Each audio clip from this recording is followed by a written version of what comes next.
All right, so we've come to our sixth message in the preaching series on the book of Ecclesiastes. I didn't know what to expect when I began, but I don't know about you, but I've been really enjoying the study. And the thing that I have noticed is that when I'm watching TV, wherever I am, I'm always hearing the book of Ecclesiastes. Do you see that? Do you go, hey, that's Ecclesiastes? Bert and I are constantly doing that with each other. We hear somebody say something, Ecclesiastes. So it's been an amazing book, and I hope you're seeing those kind of connections to how the world is trying to find purpose and meaning in life, and how yet this meaning and purpose is fleeting to them, and how death comes in and kind of spoils everything, yet they're striving and longing, but there just is not any peace. There's no rest to their souls. And so how do we handle this? So open your Bible to Ecclesiastes chapter 5. Ecclesiastes 5. And our text today is going to be from 5:8 down to 6:9. So the preacher has been come to a meeting where all of the people of God have been gathered together, and he's going to talk to them about the meaning of life. He's answering the question that the moderator gives in 1 verse 3. What does man gain by all the toil in which he toils under the sun? So all the stuff that we do, how do we gain by that? What purpose? Where do we find meaning in this? And so he is attempting to answer this question. What gain or purpose is there to be found in life? Now, the preacher is going to address the audience twice.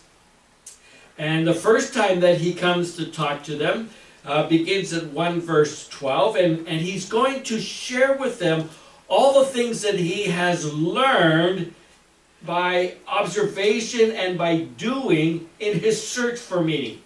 So he's trying to find meaning. He's searching for it. And he's going to give the people his answer. Now we already know that in the first two lessons of this first speaking series that he has said there is no meaning to life. It's all vanity. It's like a puff of wind, the smoke that just blows away. You can't grasp onto it. It's elusive to us. And that's why we have this sense of wanting to know the meaning. We want to have purpose. We want security. But we cannot grasp it. And the reason we cannot grasp it is because this is a cursed world and there is no meaning in the cursed world. The second time he's going to address the people begins at 6 verse 10, and he's going to give them now a bunch of advice. It's going to be broken down into smaller sections, a lot of little parables or proverbs that he's going to give them, all about how you should live then in light of the conclusion that I came to in my first talk. There is no meaning in life. So how do we live then? How do we make life meaningful if there's no meaning? All right, so now the preacher's speech, his first sermon, contains 3 lessons.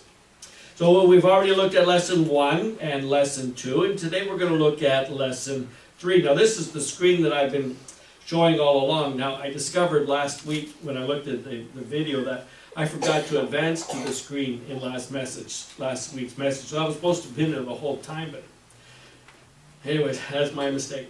So, but this is what I've been showing now for a couple weeks. And I outlined it then as lesson 3 begins at 5:8, which is our text today, and goes to 5:20. And then it is followed by the conclusion in chapter 6, verse 1 through to 9.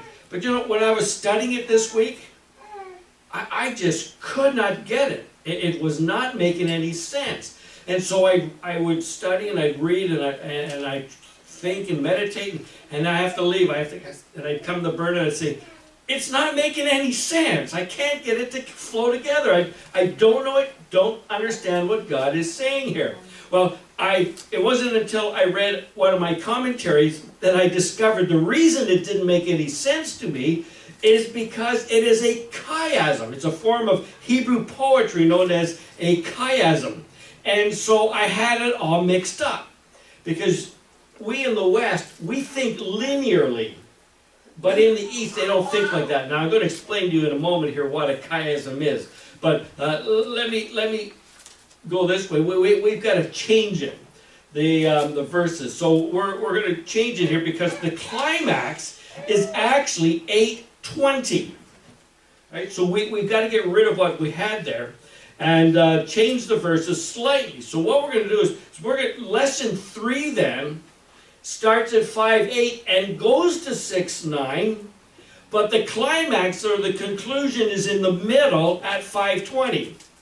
So there's a way of, you have to sort of back up. Now, how can 5:20 be the end when it's still followed by verses? Well, this is where the chiasm comes in.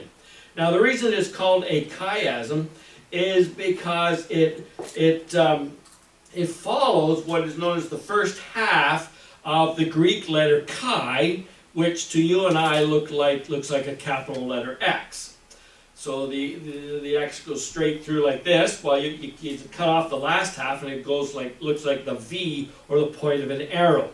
So what the speaker would do then when he's speaking in the form of a chiasm is the preacher would begin at the top of the X by making points 1A, then point 2A, then point 3A, all the way until he reaches the climax. And to you and I, English speakers, that's where we would end. But then he says, okay, now I'm going to reverse it again. So then he makes parallel points by coming back to 3B, and then 2A, and then, or 2B, and then 1B. Right? So they're parallel thoughts. So he repeats what he said before, but now in the reverse. But it's after he's already stated his conclusion. So you and I get really mixed up. Now, when we look at this, then the way it's written in the text, it actually comes across in the chiastic order. So that in the text, it starts with 5:8 to 12. And then the second point is in 5:13 to 17. The third point is verses 18 to 19.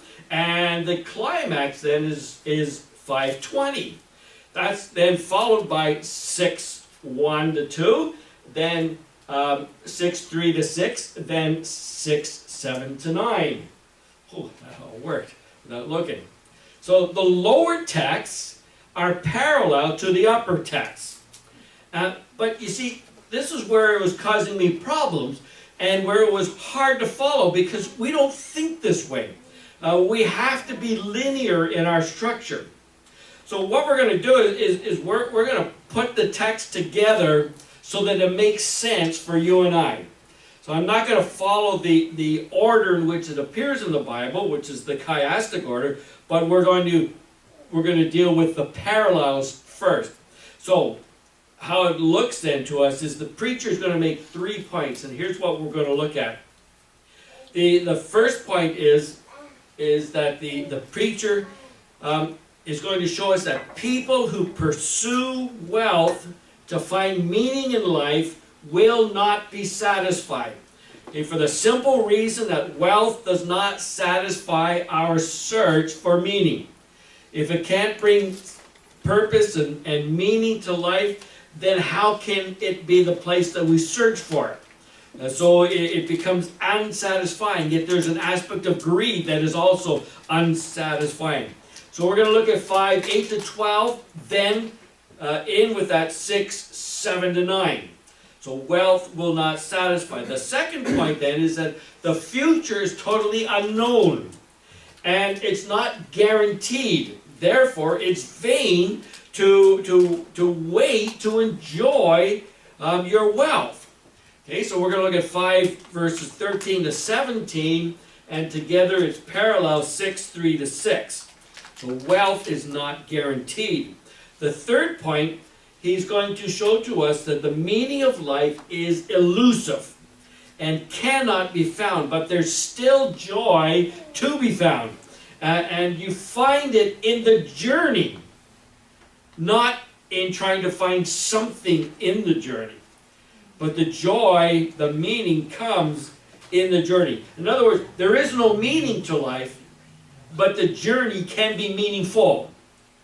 So we'll look at, and here we have to reverse it. So we're going to start with chapter 6, verses 1 and 2, and then we'll end then with 5:18 to 20, so that we actually end with his conclusion and his climax at verse 20.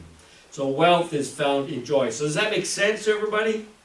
You with me? Okay, yes? So are we reading them like as they are on the screen, or are we reading the whole scripture linearly? No, we're going to read it as it's on the screen. Okay. Good point. All right? So the first point, in fact, one of the things that I did, and for myself, which I need to kind of pull it out here, is I redid the text so that it's printed out for myself in that order. It's color-coded so that I can see how everything connects. Might be an interesting thing for you to do. All right, so the first point the preacher makes then is that wealth will not satisfy. All right, wealth will not satisfy.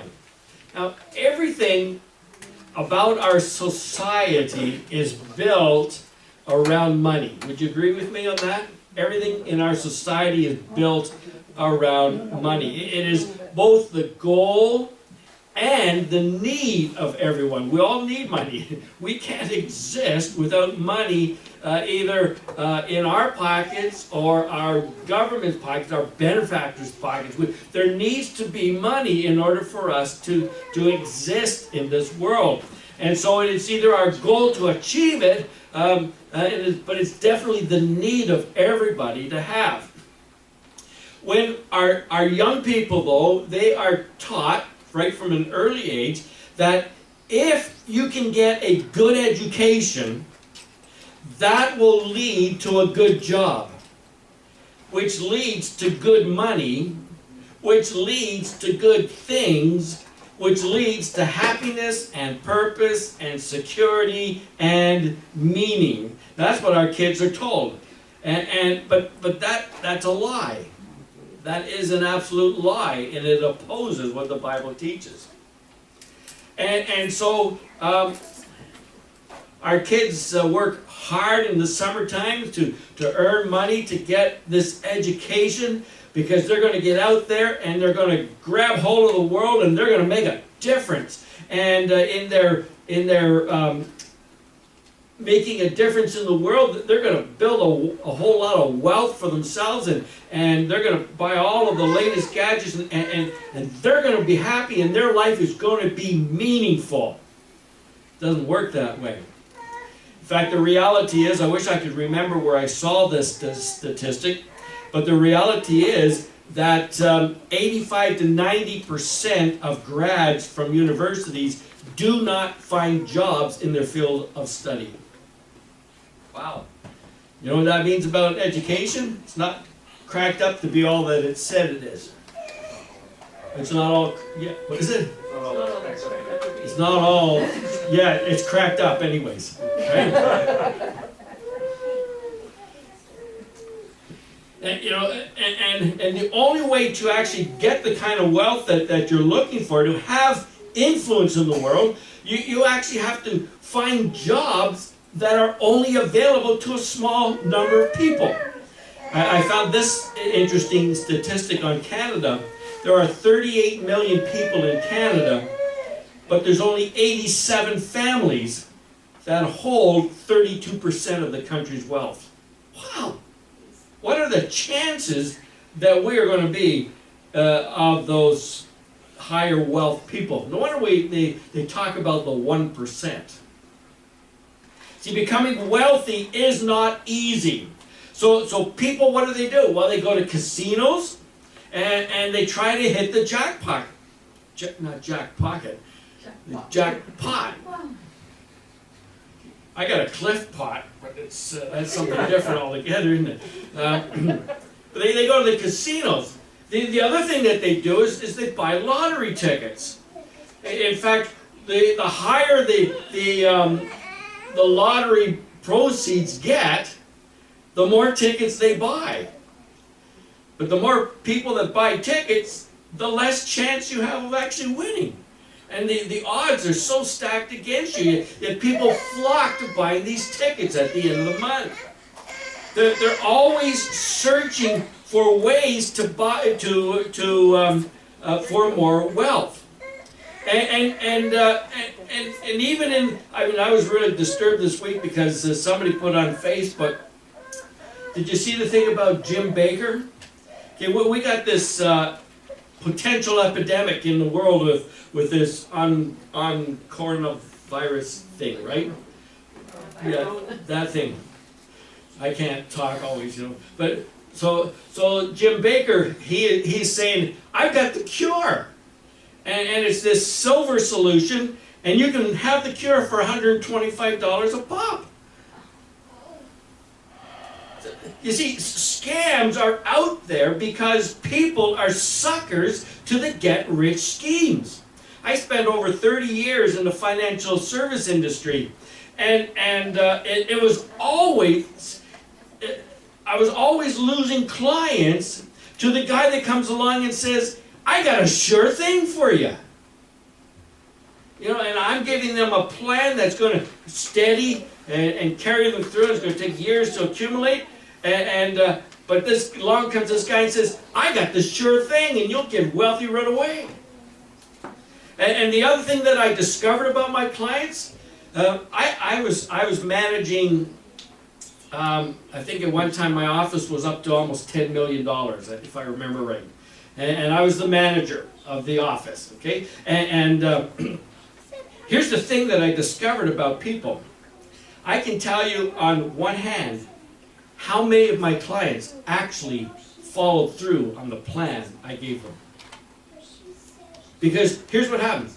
They're building a retirement plan. As soon as it accumulated to a certain amount of money, they come and they say, we want to redeem it. I said, what do you want to take your money out for? This is for your future. I want to buy a boat. I want to get a new house. I want to get a better car. See, they were driven by the greed that is in this world, and they're destroying their future. And it was so frustrating as a financial planner to try to get people to stick to the plan. It got to the place where I had to, when I would get a new client, I would get them to sign a piece of paper which said, this is the plan, and that I'm not responsible for their decisions if they pull out of the plan too early. And of course what happens is whenever you get a market correction, the banks are advertising, hey, get away from the independents, they're not able to look after you, but the banks, this is where your safety is. And so I've been losing all my clients to the banks until they realized that their interest rates were so low and they were being taxed. Anyway, that's a whole different story. The point is that people are constantly wanting money, and they strive for it. So the preacher writes for us in chapter 5, verse 8. Look at 5:8. He says, if you see in a province the oppression of the poor and the violation of justice and righteousness, do not be amazed at the matter. Now we might expect him to say, do something about it, but he doesn't say that. He says, don't be amazed by it. Don't be surprised that this is happening. That the oppression of the poor and the violation of righteousness and justice happens because of people's greed and in building wealth. In chapter 3:16 last week, we looked at the fact that the preacher talked about that there is violation of justice and righteousness in the courts. And in 4 verse 1, he talked about the oppression of the poor. And he says, this is the thing that I observed in trying to find meaning in life, is that people were not trying to be helpful to people. They're being helpful only to help themselves. And that it was greed that was pushing them to find more and to own more. And of course that greed then results in oppression. So in 5 verse 8, he wants to show us that the oppression of the poor is the result of greed. The desire to accumulate wealth results in oppression at the exclusion of justice and righteousness. All right, and he tells us not to be amazed by this. The fallen world is what it is, and there's very little that we can do about it. Now he describes in that verse about officials. So he's talking about government officials who are supposed to be watching out for justice and righteousness, but what they're doing is they're watching out for one another. So one official is being looked after by another official who's being looked after by another official. So the poor stay poor because the rich are trying to get it all. And they're manipulating the situation of people in order to get it. So they're using the laborers, they're using the lower status people to build their wealth at their expense. Now look at verse 9. So in verse 9 it tells us that even the king is served by the fields. Now it's a difficult structure in the Hebrew, but this is what it's talking about. The line of exploitation and corruption, he says, goes all the way to the top. So even the king himself takes advantage of his politically powerful position to get profit from the land. That's what it means there. I think that the preacher is being very sarcastic when he says there at the beginning of verse 9, this is gain? Don't be amazed by this. But he says, this is gain, this is bringing meaning to people's lives. It's hard to find meaning and purpose in this kind of situation. And of course, he's referring back there to the question posed in 1:3. What does man gain by the toil at which he toils under the sun? So the poor certainly don't gain anything. And he will show that the wealthy don't gain either. So in verse 10, he refers now to these officials and even the king as lovers of money and lovers of wealth. So he says it twice. And by the way, I think this is another reason why the preacher of Ecclesiastes is a pseudo-king and not King Solomon himself, because he put himself into this. Right? He's talking about the king as being the most corrupt guy at the top. And it certainly would not be talking about himself if he was the real King Solomon. But look at verse 10. He who loves money will not be satisfied with money, nor he who loves wealth with his income. This also is vanity. So it's without meaning. So the preacher there is focusing on those who place money and wealth before anything else in their lives. Okay, they live for money. They pursue money as their goal in life. So in other words, money has become an idol for them. Now we can make idols of many things in our lives. In fact, Tim Keller, in his book Counterfeit Gods, he says that we are idol manufacturers. So we can turn anything into an idol. He defines an idol as anything that takes the place or replaces God as the ultimate source of happiness, purpose, meaning, and security. So if you think that if you're trying to find security, only God can do that. But if you replace it with money and wealth, then that money and wealth becomes an idol. But the preacher reminds us here that this cursed world, that in this cursed world, there is no ultimate meaning. So he's come to address the people and answering the question, what is the purpose, what is the meaning of life? And he says there is no meaning. There is no meaning in this life. It is a cursed world. We cannot find meaning in this life. Now, he's not saying that we can't find meaningful things to do. We can. But we cannot find any meaning in this life. It's outside of this life. The world is cursed. And man is depraved.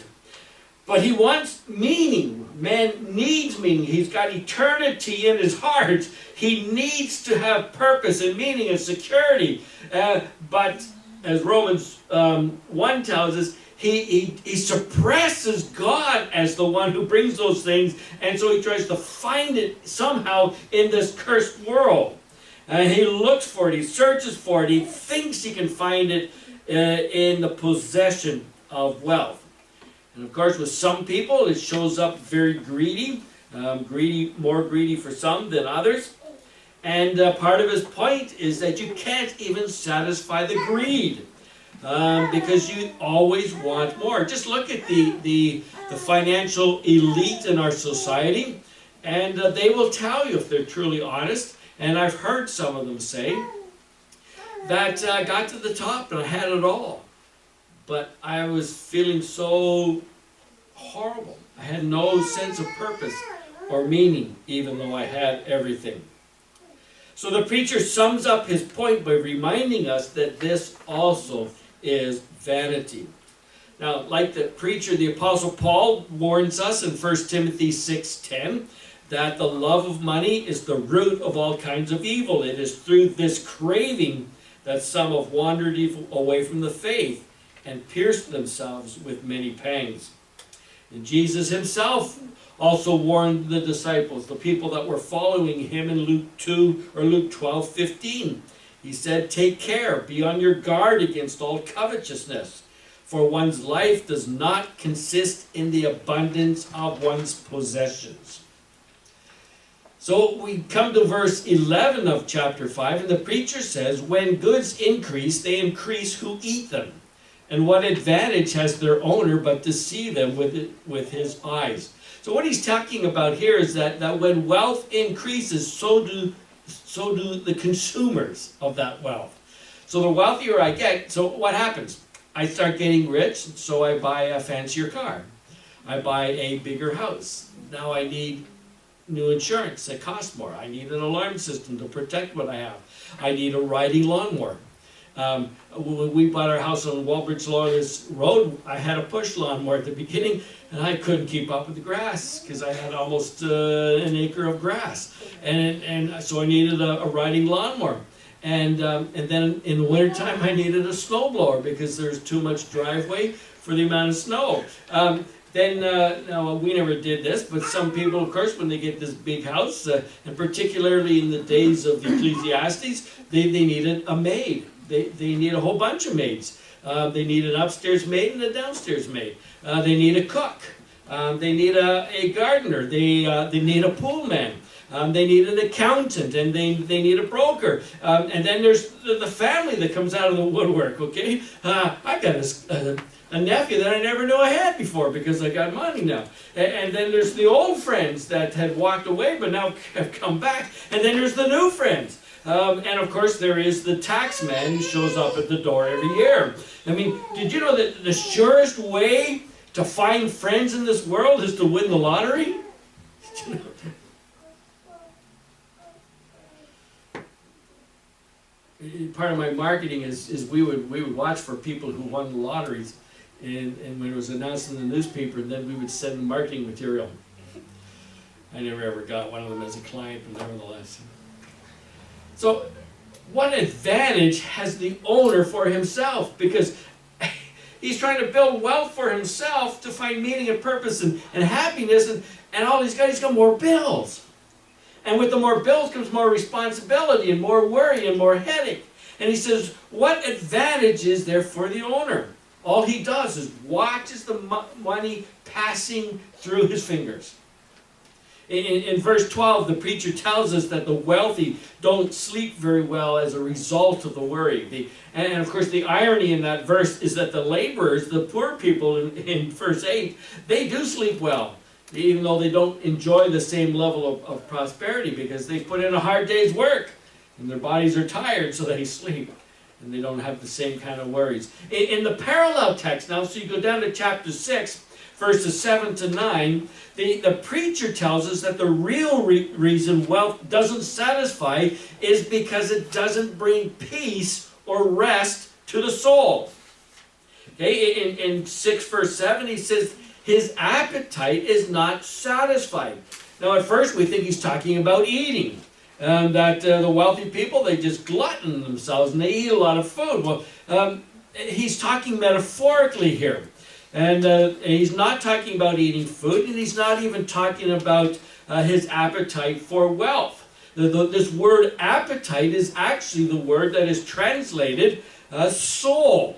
And so you can replace that here. It is his soul that is not satisfied.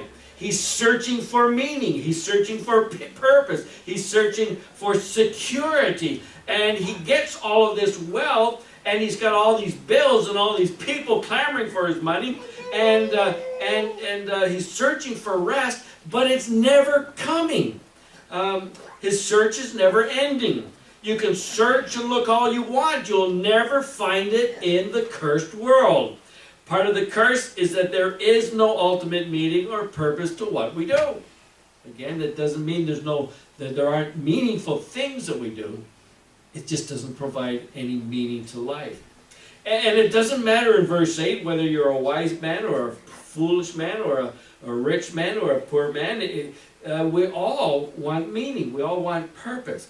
And if you're a smart, successful businessman or not, everybody is dreaming, and both are striving, but the dreams don't satisfy. 6 verse 9 is actually a little proverb. It's called a better than proverb. So the preacher says there that he prefers what can be seen. Okay, he prefers what is right in front of him rather than what is in the future in dreams and goals. So he's not saying that it's bad to have dreams and goals and things to pursue and try to get. It's not bad to have a retirement plan. He says, but those things may not come, while what is right in front of me is already here. Okay, the future is not guaranteed. The wealth that we're trying to accumulate in the future is not guaranteed. And if we accumulate wealth in the future, it's not guaranteed that we will be able to keep it or that it will still be there. Okay, the desire or appetite or the soul can never be satisfied. Now what he's doing here is he is hinting at the secret, which is to learn to be content in the moment. We always talk about people with cell phones. You're sitting at dinner and your partner's talking to somebody else, and you're going, well, why aren't you in the moment? we do that all the time, right? But it's going to be about money as well. We're always living for the future. Look at 5:10. In 5 verse 10 it says, he who loves money will not be satisfied. See the word satisfied? Look at 6:7. His appetite or his soul is not satisfied. And then look at verse 9.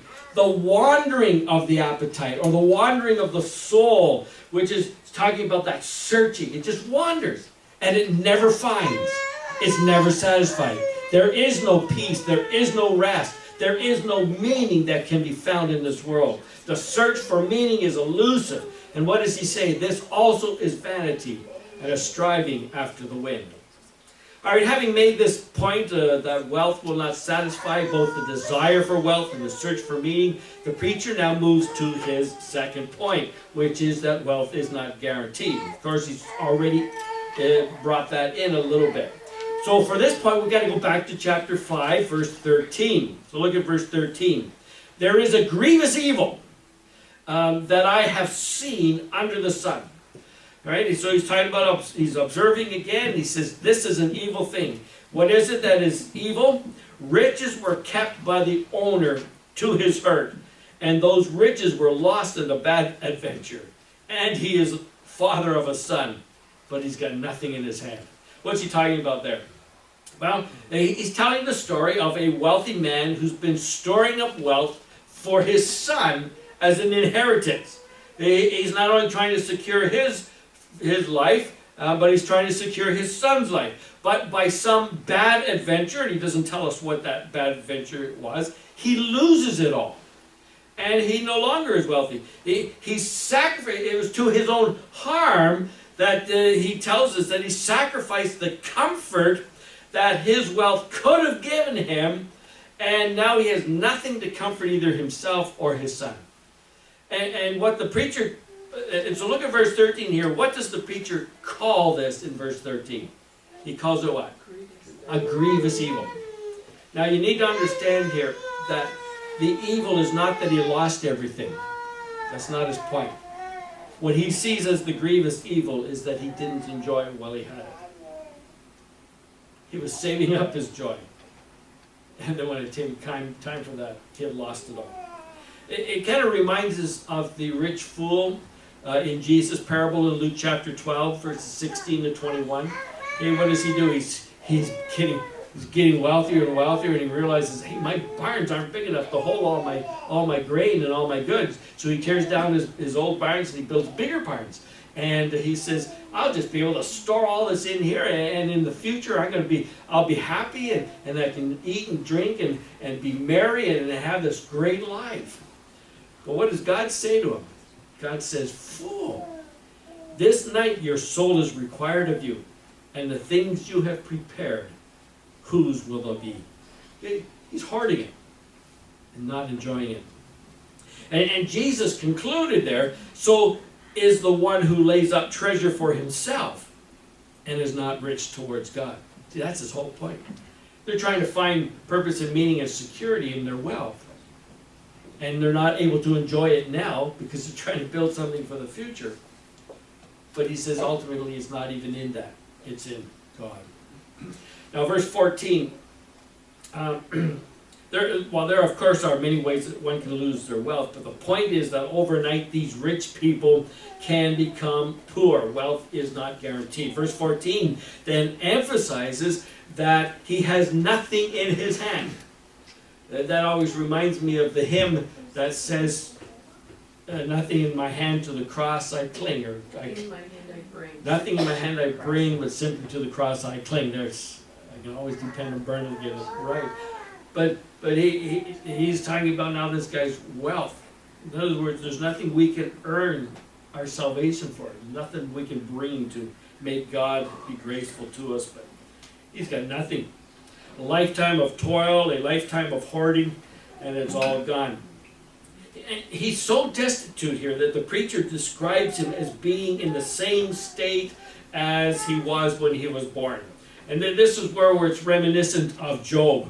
Okay, where he says, remember we read this in our scripture reading, Job lost everything. What did he say in Job 1:21? Naked I came from my mother's womb, and naked shall I return. Job lost everything in a day. But the difference with Job and this is that he was a pious man who worshiped God. His security was in God. God was his ultimate, not his wealth. And that's why he added, the Lord gave, the Lord has taken away. Blessed be the name of the Lord. All right, so the preacher continues here in chapter 6, verse 3. Let's look at that. If a man fathers 100 children and lives many years, so that the days of his years are many, but his soul is not satisfied with life's good things. Right? So the other guy only had one son, but then he lost it all because he didn't enjoy what he did have. So this case is, even if he lives many years, he has 100 children, and he's not satisfied with the good things, he has also no burial. Now, I say that a stillborn child is better off than he, for it comes, referring to the stillborn child, it comes in vanity and goes in darkness, and in darkness its name is covered. The stillborn child never gets a chance to even experience this world because he comes into this world already dead, and so but yet this guy comes in, he's got everything he needs, but he never enjoyed it, and then he loses it and he dies. And so it would have been better if he had never been born. Verse 5, moreover, it has not seen the sun or known anything, yet it finds rest rather than he, even though he should live 1,000 years, twice over, yet enjoy no good, do not all go to the one place. So he's talking there again. This guy is different than the first guy because he actually doesn't lose his wealth. He amassed a huge amount of wealth. And it says even if he had 100 children, the first guy only had one son, and even if he lived 2,000 years, which of course was an impossibility, if he didn't enjoy what he had when he had it, that's the sorry state. That's the sadness of the whole thing. He lives a miserable life because he does not enjoy life's good things. He's too busy accumulating and hoarding and dreaming that whether he loses it in a day after one son is born to him or after 2,000 years and 100 sons have been born, he does not enjoy the wealth and it is meaningless to him. Okay, again, he's not speaking against building up retirement plans. He's not talking about that. He says, but if that's where you're finding your security, you don't enjoy the moment. Our security is not in what we're building up. Our security is in God alone. That's where our meaning in this life is. We can still do those things, but that's not where we find our purpose in life. All right, so this guy's too busy accumulating and hoarding and dreaming that whatever he loses it. No, I already read that. So life is about the journey and the moment and finding enjoyment in everything.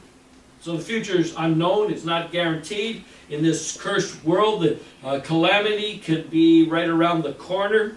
Even my own circumstance, in 2008 I had a net worth of over $202 million, but by 2013 I had a net worth of zero, but I also had zero debts.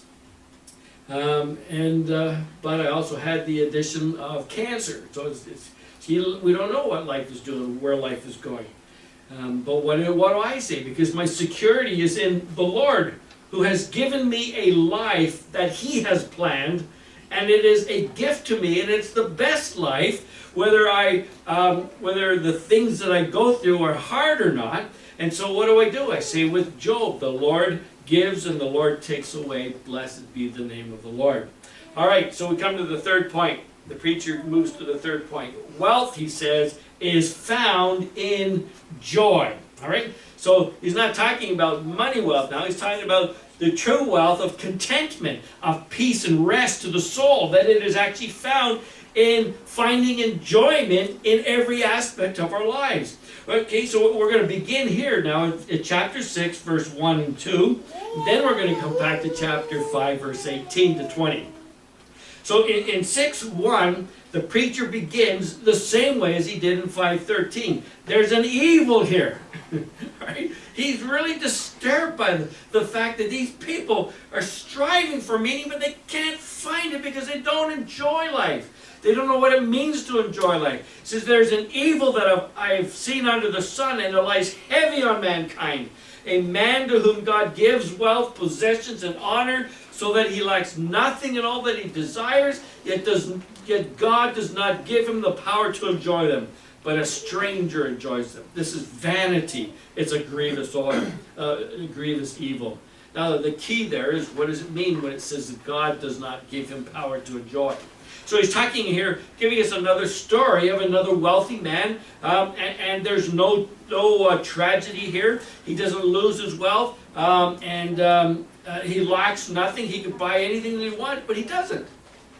He doesn't really find enjoyment in life. He can't find peace in his own heart. His soul is wandering constantly. And the first thing that he tells us here is that God is the source of man's wealth. So again, it's the doctrine of sovereignty. And this, of course, is similar to Job again. Job acknowledges that God is the source of everything that he has. He's the source of the good and the source of the bad. That's why he said to his wife, what? We accept the good from God, but we don't accept the bad from God? So what kind of a person do you think I am? And God is the sovereign God who has planned the seasons and the times. Okay, Ecclesiastes chapter 3. Ecclesiastes chapter 3. Okay, he gave me wealth and he took it away. He gave me a big house and he took it away. God is in control. Okay? The interesting thing is, when I had that large net worth and that big house, I also had a lot of debt and had a lot of responsibilities, and there was a lot of stress. But after I lost it all, and I had no more debt, had no more things have been great. Once I got rid of the cancer, well, it's been fabulous. And I've been able to give my full time to you as your teaching pastor. So, and of course, that's the conclusion of lesson 2, that God is in control. And God gives some people wealth and some poverty. But he also gives them the ability to enjoy it or not to enjoy it. So what does this mean? what he's saying here is that it is not wealth that gives meaning and rest to the soul, but it's God himself. It is knowing God and knowing that he is the goal and the purpose and the security and the ultimate meaning of life that we find joy. It's not that God is sitting there and saying, okay, I'm going to make this guy enjoy what he's got, then I'm going to make this guy absolutely miserable. God's not doing that. He's not a sadist, right? God is doing this by his grace. So that when we come to know God through God's grace, we realize that God's gift that life is God's gift to us, and we can enjoy it. It's by grace that we are set free from our dreams and our desires and our plans and control of our life. That's the other thing he's been talking about here. Without God, even the wealthy who enjoy the good things their wealth can buy, but cannot find rest for the soul without the grace of God that draws them to himself. See, true wealth is not found in money or possessions, but in the enjoyment of life, no matter of whether it's good or bad or everything in between. See, look at 5:18. Behold, what I have seen to be good and fitting. What I have seen that is good. He's seen two evil things. People just searching for meaning and they can't find it. But what I have seen that is good and fitting is that to eat and drink and find enjoyment in the toil. Okay? Enjoyment in all of life, in everything that comes to us, with which one toils under the sun the few days of his life that God has given him, for this is his life. So what do? Find enjoyment in the toil of life. See, life is hard, but God is good. The difference between the believer and the world is that we have promise, they don't. Okay, whether we're rich or poor, we are heirs to the promise. James 2 verse 5. Listen, my beloved brothers, has not God chosen those who are poor in the world to be rich in faith and heirs of the kingdom, which he has promised to those who love him? We have an inheritance that is coming to us, that is guaranteed to us, that is beyond anything that this world will have. That's where our purpose is. That's where our meaning is founded. So don't focus on this world, and just recognize that the world that we do have is God's plan A for our lives, whether it's good or bad, and it comes to us as a gift in order to get us to the next life. And so we go through this life praising and worshiping God in everything and through everything. And why do we have hope? We have hope because we have God's promise. Even 1 John 2, 15 and 16. Do not love the world or the things in the world. If anyone loves the world, the love of the Father is not in him. For all that is in the world, the desires of the flesh, the desires of the eye, the pride of possessions, is not from the Father, but from the world. See, don't get caught up in the world philosophy. It's only when you come to know the grace of God. We're in the world, but we're not of the world. Seeking happiness and meaning from the world is really just a pipe dream. But having said that, we can be happy in this world by knowing that happiness is the promise of the next world. We have the promise, and therefore we have the hope, and therefore we can live by faith. Wasn't that the lesson of Hebrews? Say yes, Pastor Cliff. Yeah. See, this is a world of sin and sinful people, where we're waiting for the day of redemption. So we will wait with joy in the good, and we will wait with joy in the bad. So when the bad comes, we go, God, I know that you have planned this bad thing for me to come, but I got your promise. It doesn't matter what the outcome of this is, I got your promise. You know, the whole key word in this entire section from 5:18 down is the word God. I mean, look at it here. God holds out our life. God holds out a life that He has planned for us, and we need to learn to be open to Him and to be ready to take what comes to us as heaven sent. Okay, whether it's hard work or whether it's wealth or whether it's both of those things, or whether there's ups and whether there's downs or whatever. It doesn't matter. Nothing matters really in this world. This is the curse. The preacher mentions God 6 times in this text. Look at 6:2. God gives wealth, possessions, and honor so that he lacks nothing. 5:18. The few days of his life that God has given him. 5:19. God has given wealth and possessions and power to enjoy. 5:20. The climax of it all. God keeps him occupied with what? Joy in the heart. You see, it's clear that the text centers on God. The sovereign God gives us our life, our wealth, our possessions, but God can also withhold these gifts. God can do all of this because God is sovereign.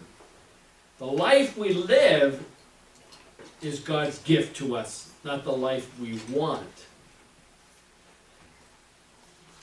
We are to be content and find joy in the life that God has given us as a gift.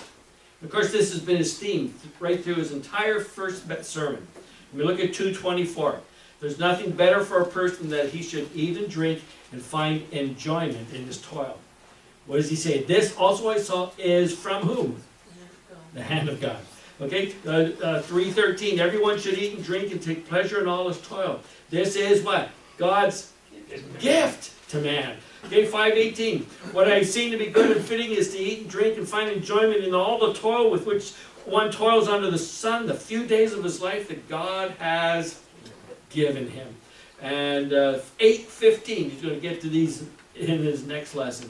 I commend joy, for man has no good thing under the heaven but to eat and drink and be joyful. For this will go with him all the toil through his days of his life that God has given him.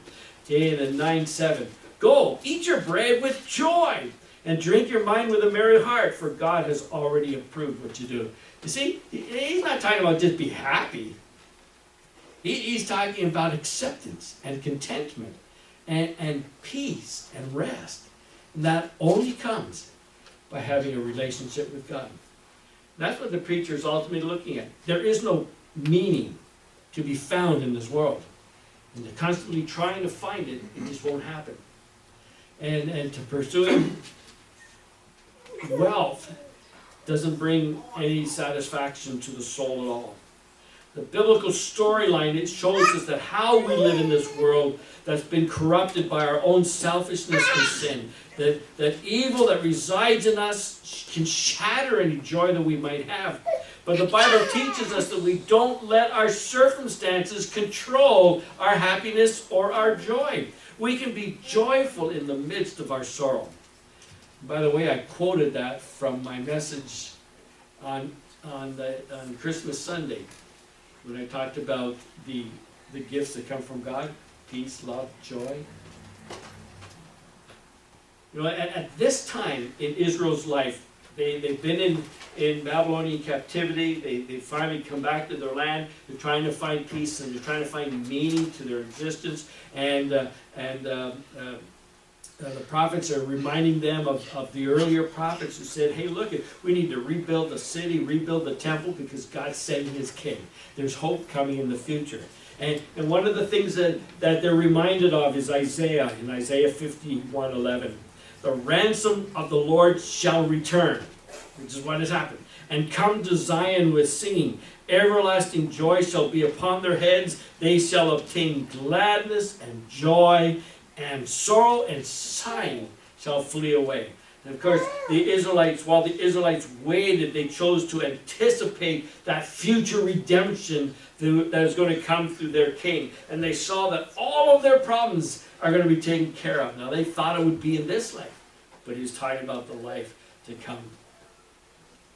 When we acknowledge that God has given us the life that we live, both the good and the bad, and that he is in control, then he keeps us occupied with joy in our hearts. I like that. Keeps us occupied with joy. Not worry, but joy. And the Greek word for joy is very close to the word grace, which I told you before. So the source of joy is God's grace. Not only do we have a kingdom to look forward to, but we have grace to help us until we get there. Joy comes in the promise that we have about the future.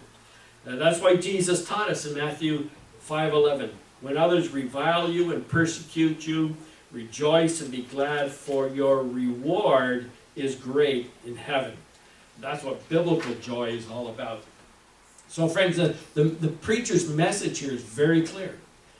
There is no meaning in life. It's a sinful, fallen world that has no purpose. There is no security to be found in this world. We can find that peace and meaning, but it's in the world to come via the grace of God. And that allows us, makes us able to carry through. So we have a choice between two ways of living. We can try to be in control. We can try to find meaning in all the work that we do, or we can rest in the fact that God is in control. So let me end with John 6:37, John 6:27, because Jesus gives us the alternative. Jesus said, "Do not labor for the food that perishes, but for the food that endures to eternal life, which the Son of Man will give to you." I trust that you know God by His grace through faith in the Lord Jesus Christ, and He has given it to you. Amen.